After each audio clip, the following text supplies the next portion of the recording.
Merkezi saýlaw toporu halk maslahatynyň agzalarynyň saýlawlaryny maslahat etdi. Türkmenistanyň saýlawlary we sala-salşyklary geçirmek boýunça Merkezi toporu 28 fevralda Milli Geňeşiň halk maslahatynyň agzalarynyň saýlawlaryny taýýarlygy maslahat etdi. Bu barada Türkmenistanyň Döwlet Habarlar Agentligi habar berýär. Türkmenistanyň konstitusiýasyny 2020-nji ýylyň sentýabryna girdilen üýtgetmelere laýyklykda ýurdun parlamenti 2 palataly ulgama geçirildi. We onuň ýokary palatasy bolan halk maslahatynyň agzalarynyň saýlawlaryny 28 martda geçirmek meýinleşdirildi. Resmi habara görä saýlawlara dalaşgärleri hödürlemek işleri 6 fevralda başlanypdyr we şu wagtda çenli ýurt boýunça 111 dalaşgär hasap alınıpdyr. Dalaşgärleri hödürlemek işleri 2 martda çenli dowam eder.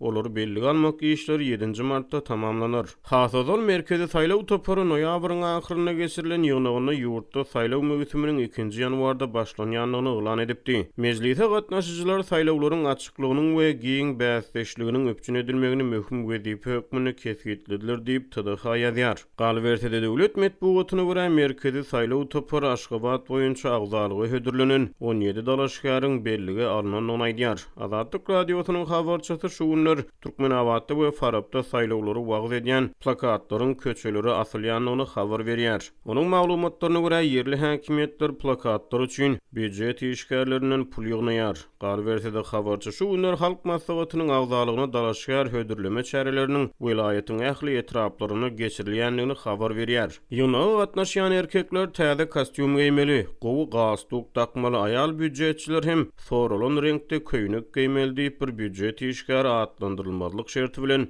Azatlyk radiosynyň habarçysyna gurrun berdi. Häzirki şertlerde çäreler bilen bagly çykdyjylar boýunça maşgalalarda oňuşmazlyk hem köpelýär diýip yerli ýaşaýjy gurrun berdi. Mundan ozal noýabryň ahyryna Lewap häkimetleri yerli saýlaw resmiýetleriniň öňünde ýörüýte tapşyryklary şol sanly saýlaw mahalyna bir usul surat alýan adamlar anyklamak saýlaw netijeleri barada öňünden dilýarmazlyk ýaly talaplar bilen çykyş edipdi. Azatlygyň habarçysy ençeme raýatlar bilen söhbetdeş bolup Lewap ýaşaýjylaryň saýlawlary barada habarlar boýunça döwlet medbugatyna çykýan habarlary bilen gyzyklanyp gyzyklanmaýanlyklaryny sorady. Habarçynyň sözlerine görä ýurt raýatlary köplenç döwlet medbugatyny ýyzarlamaýar. Türkmenistan ýanwaryň aýagyna yerli saýlaw gödäwçilerini hasap aldy. Ýöne döwlet mediýasy saýlawa gödäwçiligi gyzyklanma bildirýän halkara synçylar barada habar bermeýär. Türkmenistanyň şu wagtda çenli geçirilen saýlawlaryň hiç gaýtyny Günwatar saýlaw synçylary erkin we adalatly hasaplamady. Medbugat habarlarynyň çen tutulsa öňümizdäki saýlawlardyň halk maslahatynyň agzalaryny degişli bolup mejlisiň häzirki deputatlary öz mandatyny dowam etdirýär. Mundan ozal ýurtda parlament saýlawlary 2018-nji ýylyň martynda geçirildi. Iň soňky konstitusiýon üýtgetmeleri bilen halk maslahaty parlamentiň ýokary palatasy, mejlis onuň aşaky palatasy edildi.